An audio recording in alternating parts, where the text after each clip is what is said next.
Breaking news!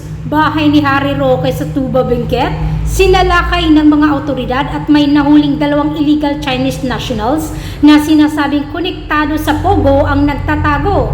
At Senator Grace Poe nagbabala sa mga korap sa DPWH at MMDA dahil sa bilyong-bilyon ng pondo, subalit baha pa din ng Manila tuwing tag-ulan. Ni-raid ng Presidential Anti-Organized Crime Commission or PAOCC at Bureau of Immigration BI ang bahay ng isang dating opisyal ng gobyerno kung saan 2 Chinese nationals na aniya ay may kinalaman sa Philippine Offshore Gaming Operators POSGO ang naaresto. Isang babae at isang lalaki ang hawak na ngayon ng BI matapos salakayin ng pinagsanib na person ng BI at PAOCC ang isang malaking bahay sa isang subdivision sa Tuba, Benguet.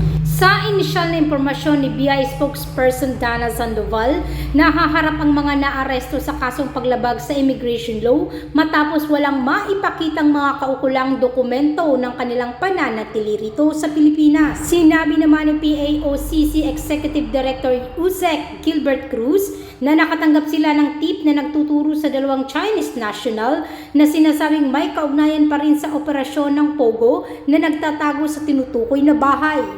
Ayon kay Cruz, posibleng itinatago sa bahay ang 2 Chinese nationals o kaya ay pinarerentahan sa mga ito. Samantala, sinabi naman ni Sandoval na hawak na ng kanilang mga tauhan ang 2 Chinese nationals at dadali ng mga ito rito sa kanilang tanggapan sa Maynila for booking procedures.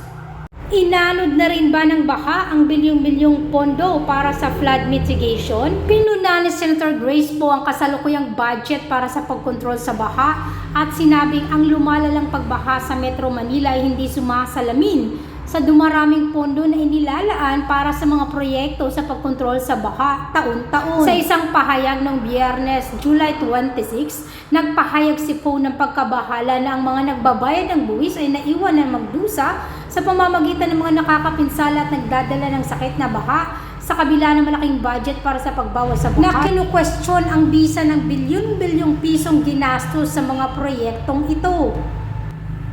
Hinahayag ni Poe na sa nalalapit na budget deliberations, susuruing mabuti ang flood control budget ng Department of Public Works and Highways, Metro Manila Development Authority at iba pang kaukulang ahensya. Nanawagan din si Poe sa mga kinaukulang ahensya at local government units LGUs na tiyaking hindi makakasagabal sa mga daluyan ng tubig ang mga gusali at infrastruktura. Ikaw po bilang isang Pilipino, ano po ang masasabi niyo tungkol dito? Maaari po kayong magkomento ng inyong mga opinion sa baba.